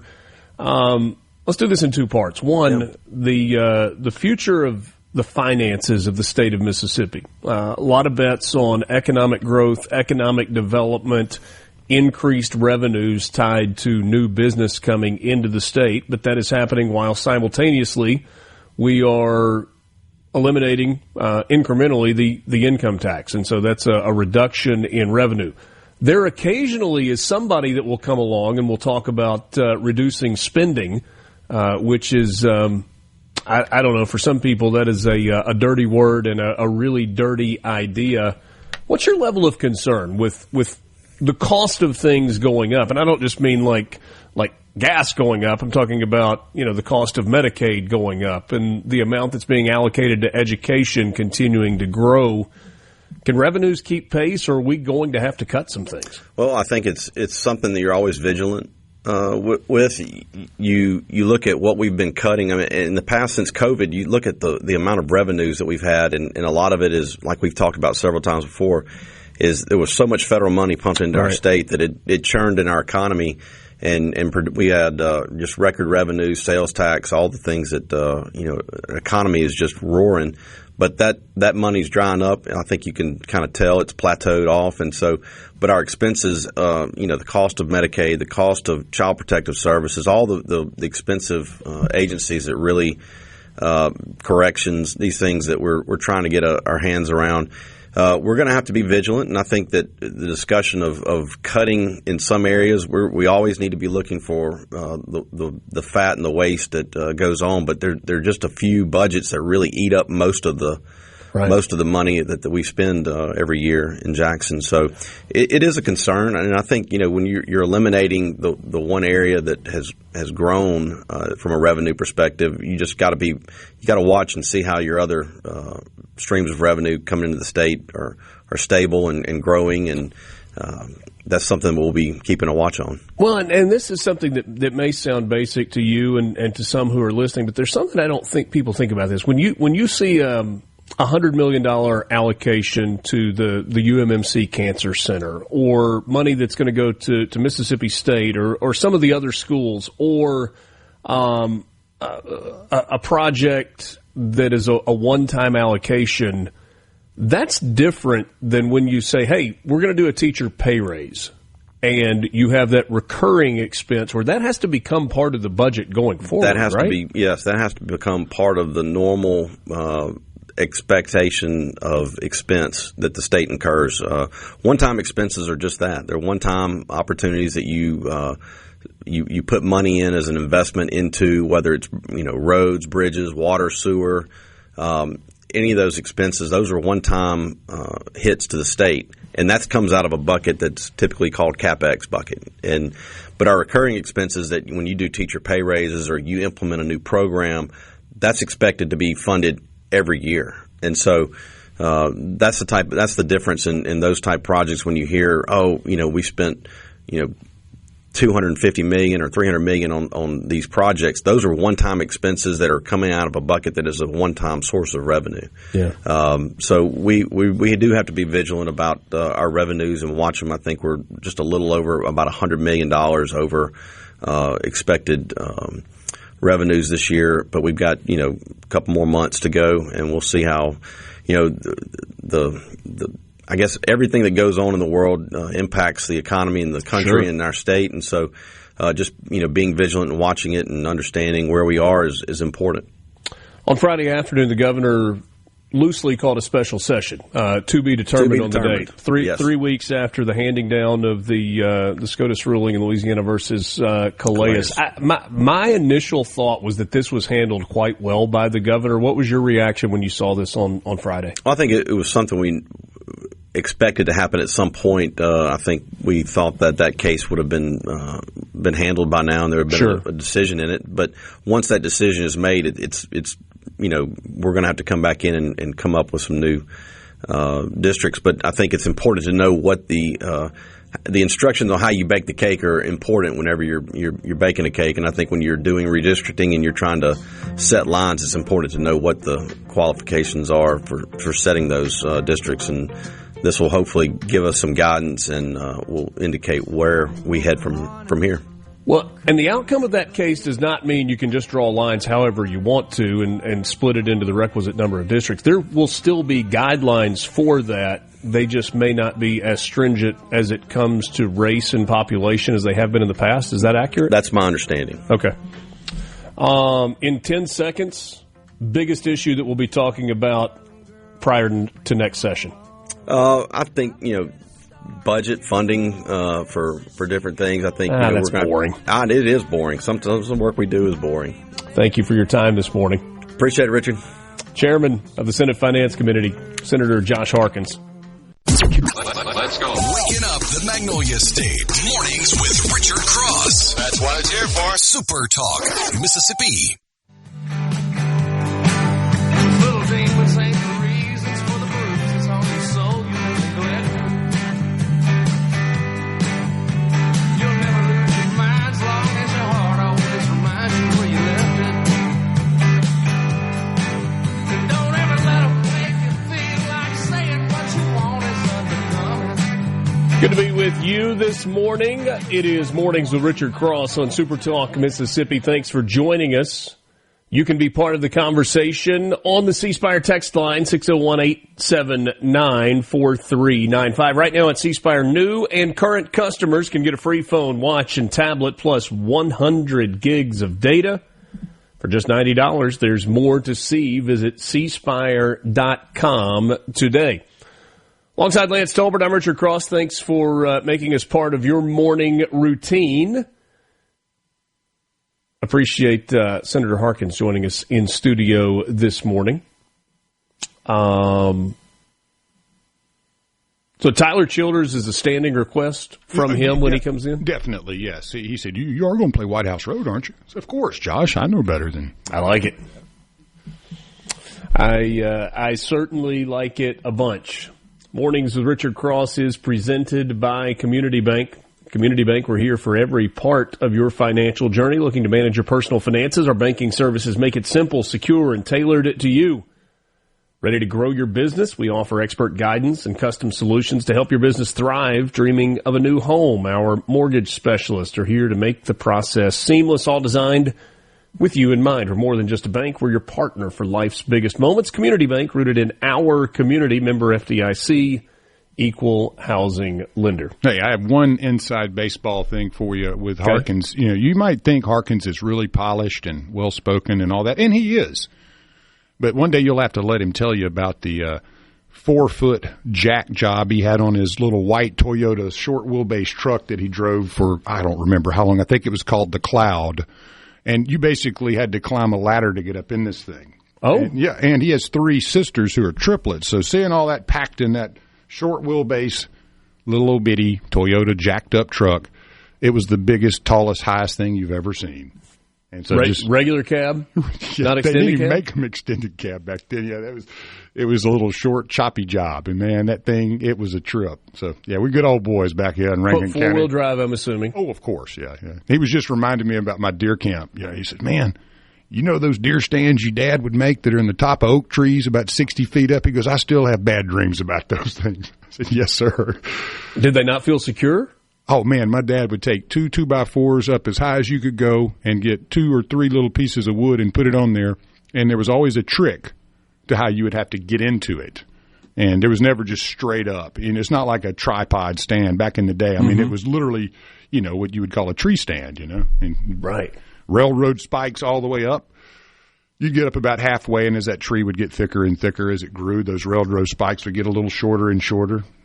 Rubber boots on, wet, trying to get up those things. Yeah. Oh, yeah, man. So, he still has nightmares about Of those. course, you had a safety strap on the entire way up. No way. No, we didn't do that. No, that was, and I was always had a standing order. Don't you go climbing my deer stands. Well, obviously, when I was told not to do that, I had to. So, bringing the friends over to the club, they would always be like, hey, man, let's go ride around. Then I'd show them a few stands and like, y'all get in that? Yeah, we climb in those things. But my dad was one of those that he didn't want any. You hear the disclaimer at the beginning of the 7 o'clock hour, not necessarily the views and opinions of ownership or, you know, what. Yeah. This is not recommend. Give you a full disclaimer. This is not what we recommend for you to do for your hunting. We certainly encourage safety and harnesses and, you know. Oh, yeah, definitely. All of those things. They were around. We had them. You know, they were always hanging up at the cabin. You know. Just never left the cabin. Never really left the cabin with them, right? Oh, man, you talk about that short wheelbase. My first mode of transportation, first it was all mine, was a 1990 Chevy Blazer. But before that, my dad and I shared a pickup. It was I don't even know the year model, probably 95 or 96. Two-wheel drive, regular cab, 5-speed Nissan. There you go. And I don't even know that there was a name. It was just like the Nissan pickup. I don't know. You know, I mean, it was later when they had the Nissan Frontier that came along. Yeah, when they kind of named it. You know, but this was just. I think it just said Nissan on it. That little 5-speed pickup, and man, I bet the gas mileage on that guy was pretty good. Oh yeah, you know it was. I mean, I remember having a 76 Chevy, and I think I got 1 mile to the gallon. Yeah, gas mileage on that was not good. About 1 mile to the gallon. I love Thomas is like, yeah, don't shoot spikes, you know, as far as the deer. And I will say something funny. We had the whole front of our cabin for 40 years had every different size spike, from a nublin that was, you know, all the way up to a cowhorn spike nailed to the front. So our cabin was known as Spike City for a while. And that was from the old days when they would tell you, hey, you know, call the spike. So we kept those as trophies. I mean, come on. Yeah. There you go. In fact, if I remember correctly, I don't even think I had to go to the gas station. I think I just had to go to the grocery store. Just get a bag of rice and dump it in the tank, and we're good to go. Man, I was so proud to drive that, though, 5-speed, and so glad I learned. Not that it really matters. Somebody said they were called hard bodies. Nissan hard body. I think that's right. That's worth a Google in my mind. Let's see. Nissan hard body. I believe that's the actual right name, too. There you go. And yeah, you Google that and you see some of the ones that were 4-wheel drive. They were kind of up a little bit. Nope. We didn't have the one that was up. I had the little one. We had one Nissan once, and my dad had gone to an auction, had a friend of his that was a car buyer kind of thing, auction, one of the auctions around here, and he bought it, you know, sight unseen kind of thing. And once we got it out to the house, the thing started falling apart. The roofs, you know, the fabric was dropping, and this thing was just a mess. And I remember him finally finding a way to get rid of that thing. And he goes, "We ain't never buying a Nissan again." Are you familiar with the website Bring a Trailer? It's like a vehicle auction site. So here is a 1991 Nissan hardbody with 23,000 miles on it, 5-speed, $13,000. Now? Yeah. Wow. That's like It's sold for $13,000 because it's like a collector's item now. Sold for $13,000 on May 5th of 2025. Yeah, that's probably didn't cost that much new. No, I was going to say that probably didn't. Lordy. Should have invested wisely, huh? That's a great little pickup, though. Yeah. And you could almost use it for off-road activities because if you got stuck, you just grabbed a buddy and picked up the back end and moved it. Yeah, they weren't very heavy. I mean, you could pull it out with a 3-wheeler. Yes. All right. Good stuff. So we digress. The C Spire text line, I'm sure lots of messages from you. We'll get to those here in just a bit. There are a lot of those, actually. All right, so special session called by the governor. He posted this on Friday afternoon, and he said, I don't typically make news on a Friday afternoon, but today I'm going to make an exception. I'm calling a special session. During the recently completed regular session, the legislature discussed drawing new maps to comply with a decision from a federal judge from the Northern District of Mississippi, a decision that has been appealed to the Fifth Circuit and has heretofore stayed pending future Supreme Court decisions. The entire world knows that the Calais decision, that's Louisiana versus Calais, has not yet been handed down by the Supreme Court. It's a decision that could forever change the way we draw electoral maps. It is my belief, and federal law requires, that the Mississippi legislature be given the first opportunity to draw these maps.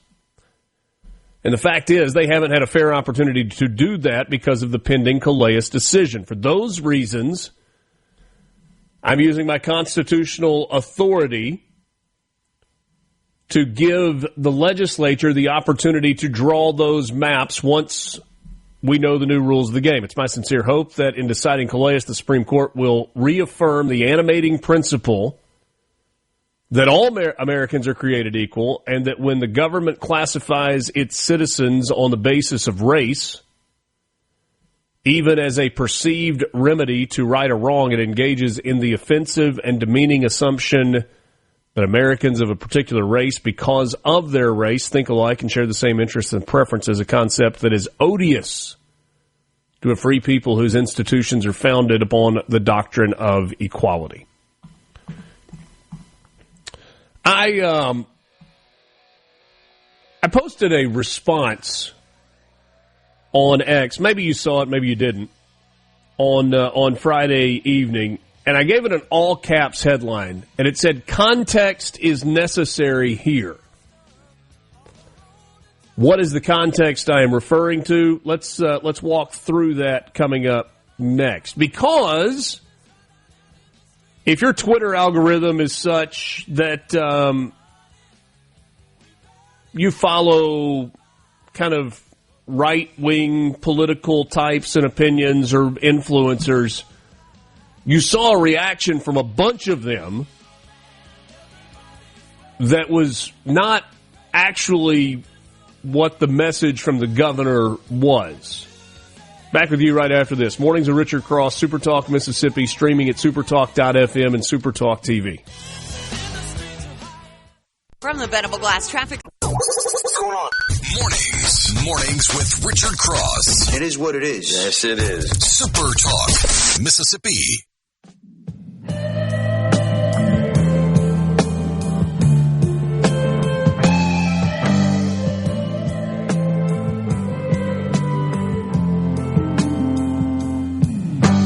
Parched land, no desert sand. The sun is just a dot and a little bit of Good to be with you this morning. Appreciate all the pictures of your Nissans from through the years. Somebody said still had one. It was a 93 model. Got a picture from Ricky in Aberdeen of a 2000 model Nissan Frontier with 246,000 miles on it. Said it still looks new. It does. It looks like a brand new vehicle. Yeah. Got the pretty white walls on it. Man, that thing's looking nice. Had a Frontier.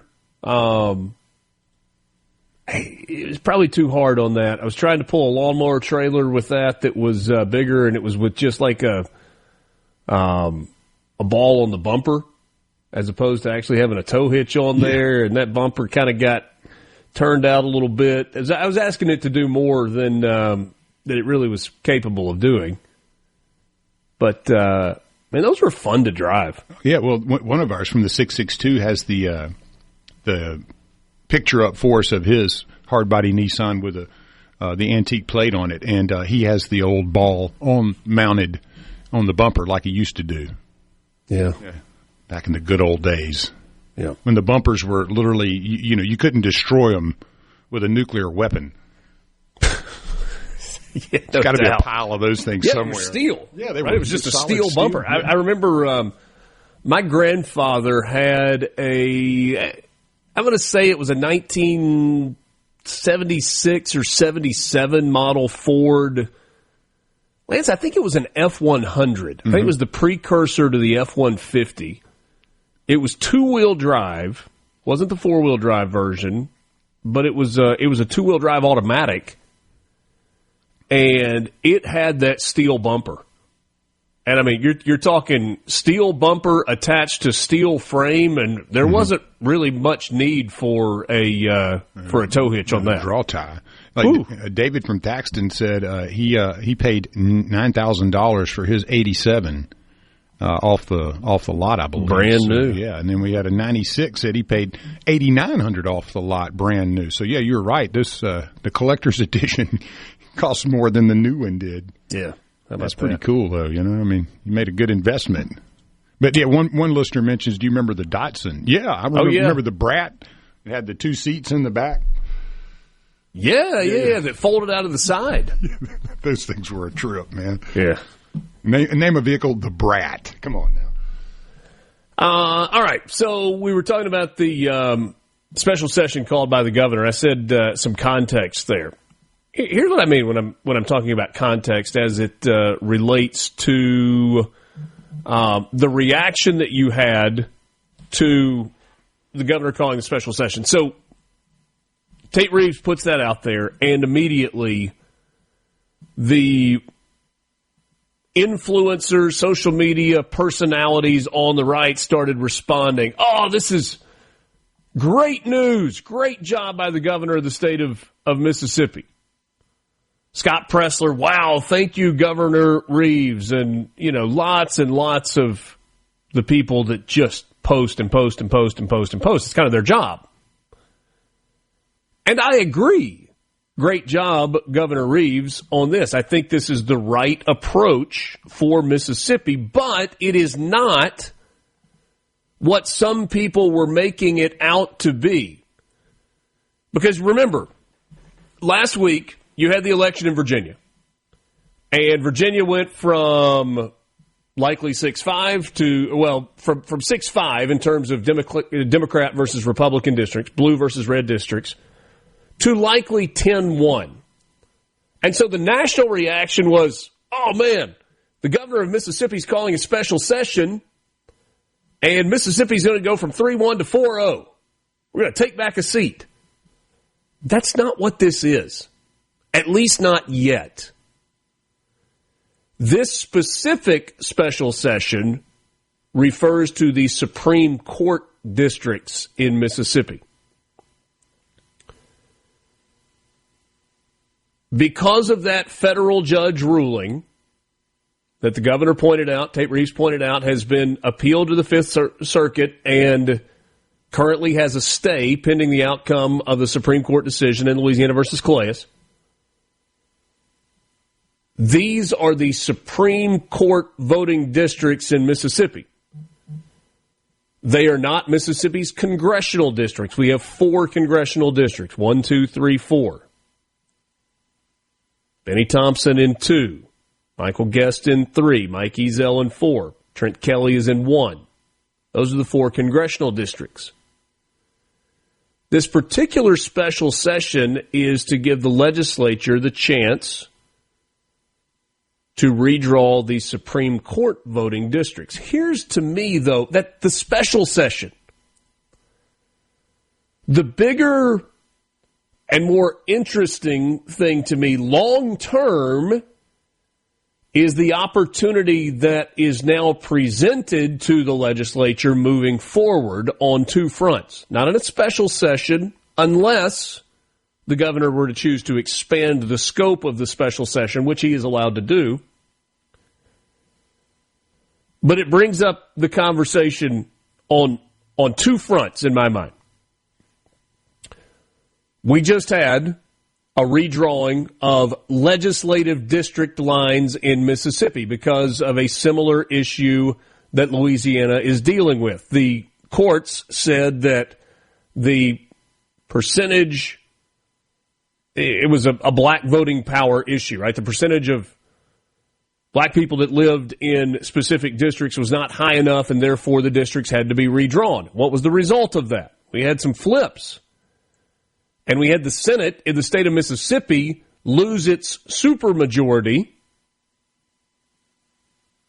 There's still a majority there, but a supermajority is not in place, which means in the Senate, Republicans have to have help from Democrats in getting items across the finish line. They can't just do it on their own. So, when it comes to those lines that were redrawn, will the legislature, based on the outcome of Louisiana versus Calais, go back to the previously drawn district lines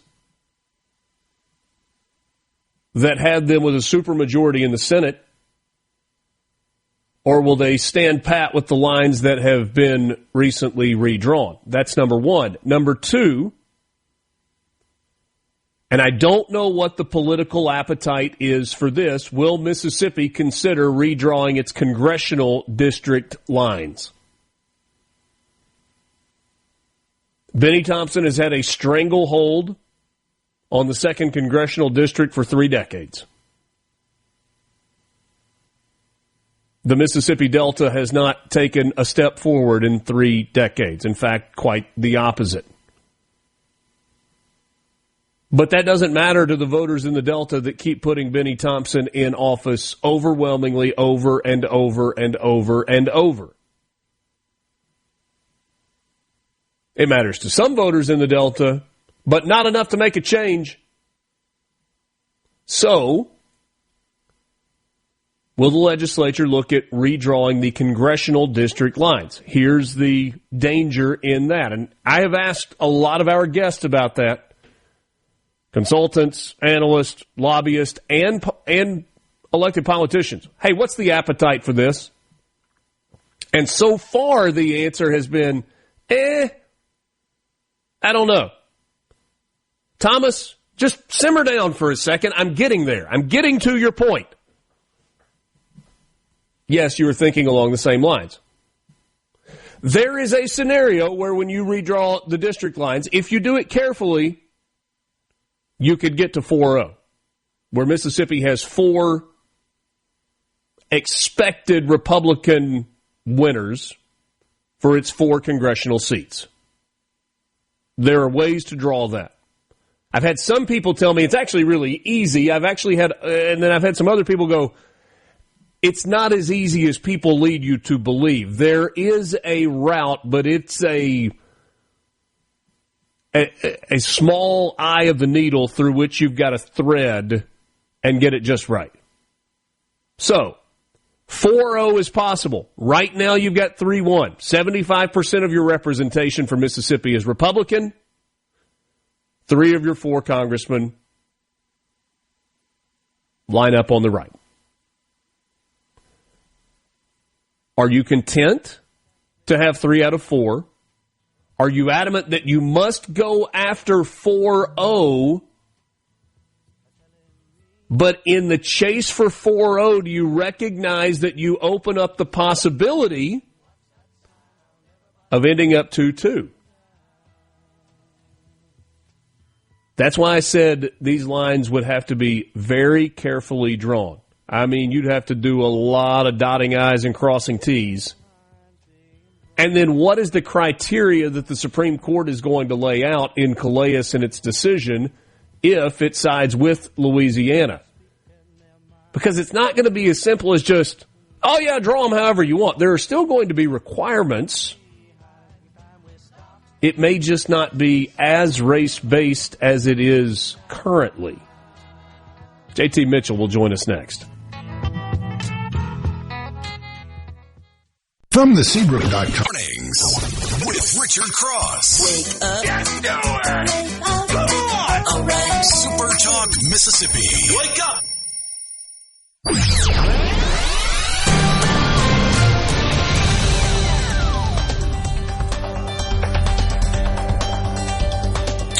Thanks for joining us on this Monday morning, today the 27th of April, 2026. Glad to have you along for the ride. The C Spire text line is open at 601-879-4395.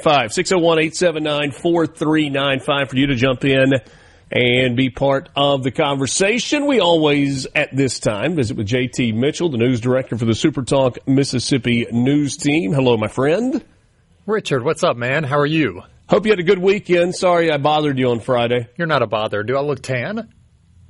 Maybe it's the lighting. No, I don't tan very well. But I did get a few days at the beach, which is very nice. Hey, good for you. Good for you. Well, I interrupted the beach, but at least you had a good view at the time. We were talking on Friday evening about the special session that has been called by the governor 21 days after the handing down of the ruling of Louisiana versus Calais. This is for the redrawing of Supreme Court district lines in Mississippi, not anything else. And I was talking about this before the break, JT, and one of the things that in that post that I had on Twitter that I put out is that you could also see Public Service Commission, Transportation Commission district lines affected as well.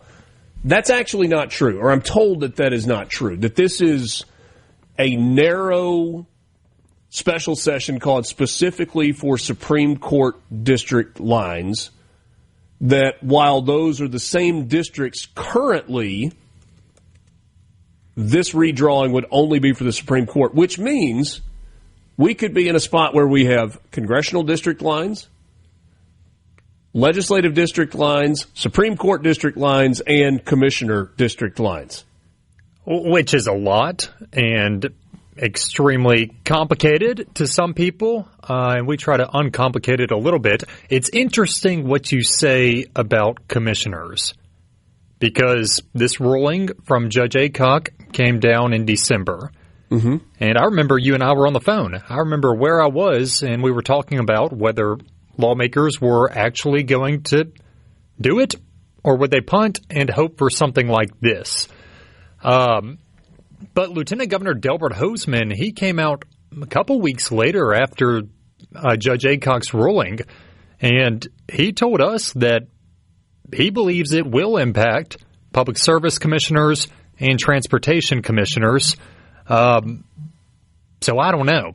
We need lawmakers, or I guess we need the Supreme Court to issue its ruling, and then lawmakers to come back and tell us what we need to know. Well, and there's one thing that it could become part of the conversation. Mississippi is one of the few states that elects those commissioners, transportation, public service. In many states, maybe even most states, those are positions that are appointed by the governor, by the executive branch. That is not the case in Mississippi.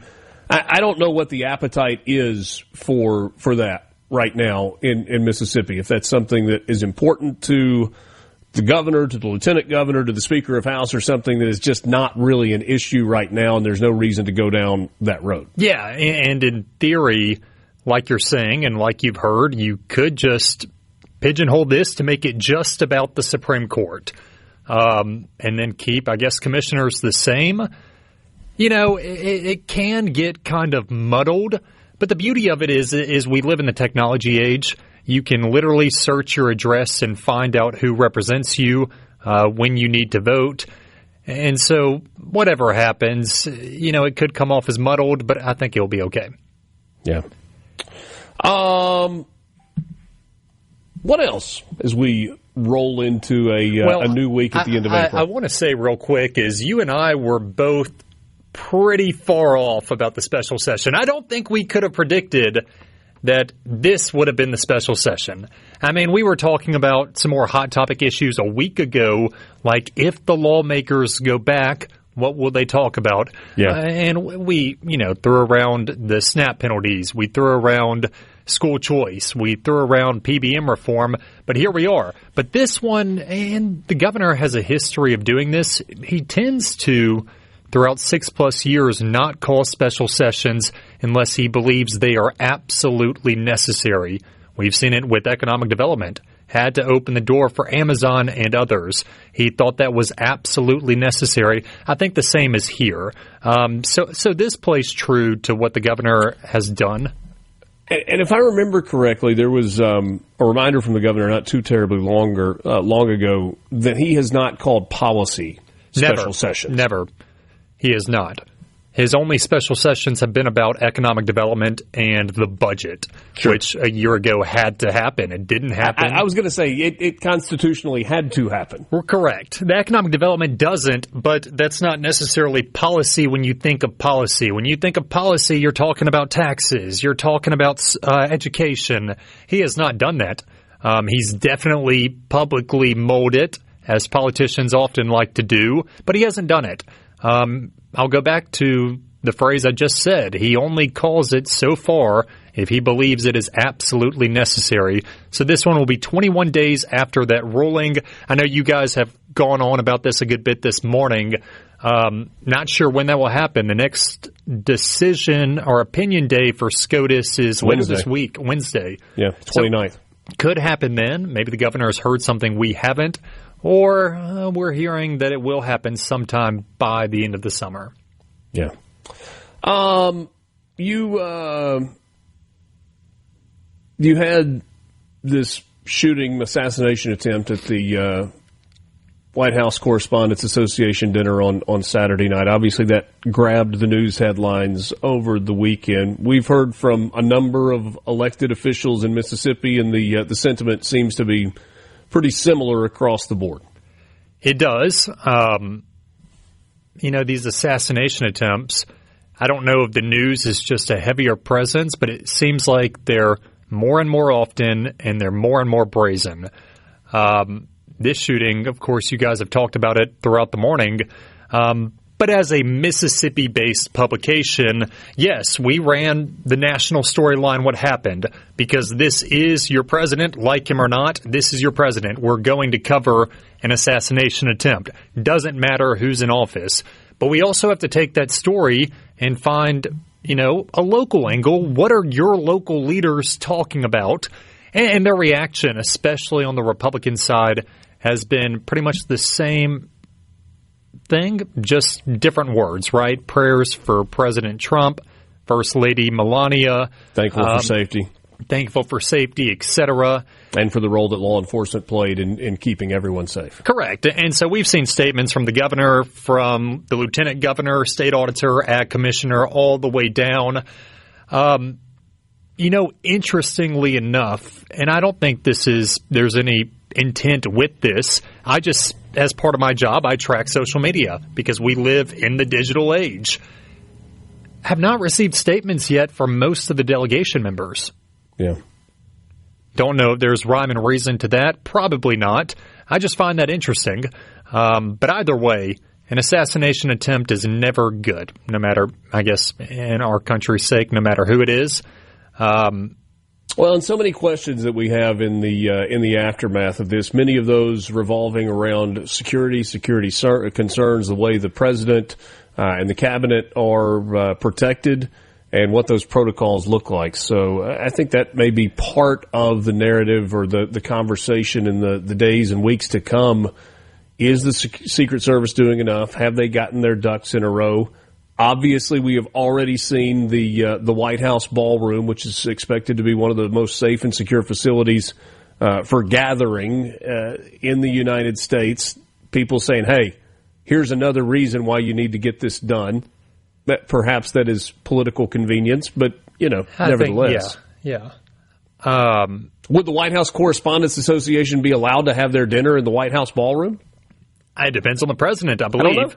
And what's interesting, Richard, is because of the people who were in attendance at this dinner, they're journalists. A lot of them are journalists.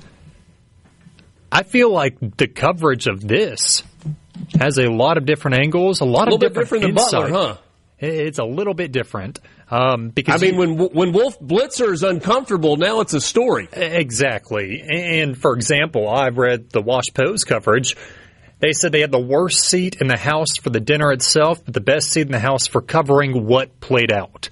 There's a similar story at the Hill about where the table was located and kind of what they could see in relation to the kitchen, and it being at the kind of the back of the room on an elevated platform, and some pretty harrowing stories out of that. And thankfully, it did not turn out worse than it could have. Got another announcement about a candidate that is jumping into 2027. We'll get to that. One of these disaster recovery sites that are opening across the state, and JT's favorite, American Idol, rolling on. Daniel Stallworth still alive. Mississippi trying to go back-to-back. Mornings with Richard Cross, SuperTalk, Mississippi. We'll wrap things up with JT coming up next.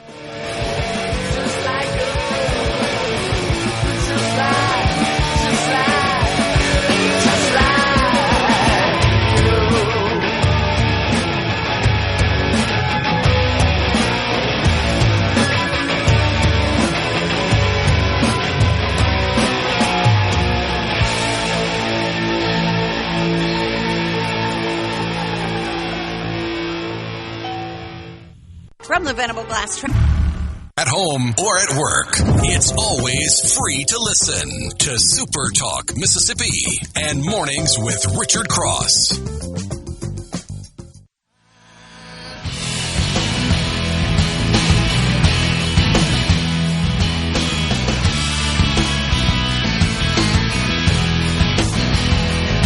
All right, JT, the announcements seem to be coming more and more regularly about candidates for statewide offices, and we have another today. Yeah, and you and I actually broke this news a week ago that today Nick Bain would be running for state auditor, a former lawmaker from up there in Corinth.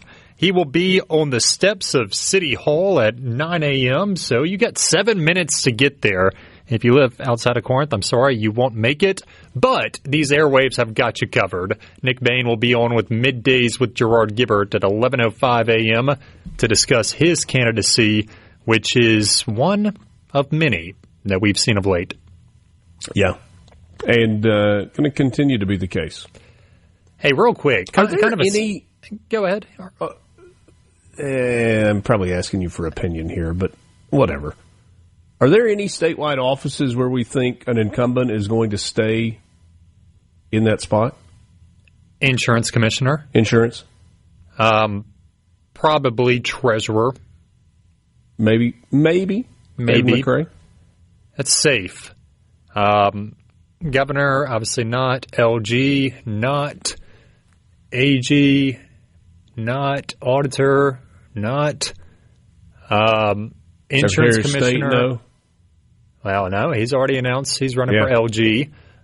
So I guess treasurer or insurance commissioner would be your best bets for staying put. Now, in David McRae's case, sure, I imagine he wants higher office. Most politicians do. But if you watch all of these people, especially on the Republican side, announce bids for other offices, sometimes it might just be smart to hang on for another term. Possibly. Insurance commissioner, though, will be interesting to see if Mike Chaney does run again. Obviously, he's been preaching. He's been trying to get the sermon to lawmakers to make his position appointed, which you talked about the last segment, that in this state we have some positions that are elected, while in other states those same positions are appointed. Insurance commissioner is one of those. I think we're like one of half the states that do that. Well, and kind of double-edged sword there. One, will Mike Chaney run again? And two, will Mike Chaney have a primary opponent if he does decide to run again? All right, and I think there are Republicans out there who are pushing for a primary opponent. We'll see. These disaster recovery sites that have been announced that are opening in various places around the state today. What are we talking about here? Yeah, and I know Winter Storm Fern happened, 3 months ago. January 2.5, 23rd through the 27th. Yeah, almost. Wow. When that happened. It's crazy to think about. And so you may see our headlines, other people's headlines, me talking about it, saying, what? FEMA is opening disaster recovery centers 3 months later? It's not really how it works. Earlier this month, public assistance for 36 counties got approved by the White House. That's just how the government works. They get in there, they do all the reports, they do the assessments, and then they offer money if need be. In our case, need is very much so.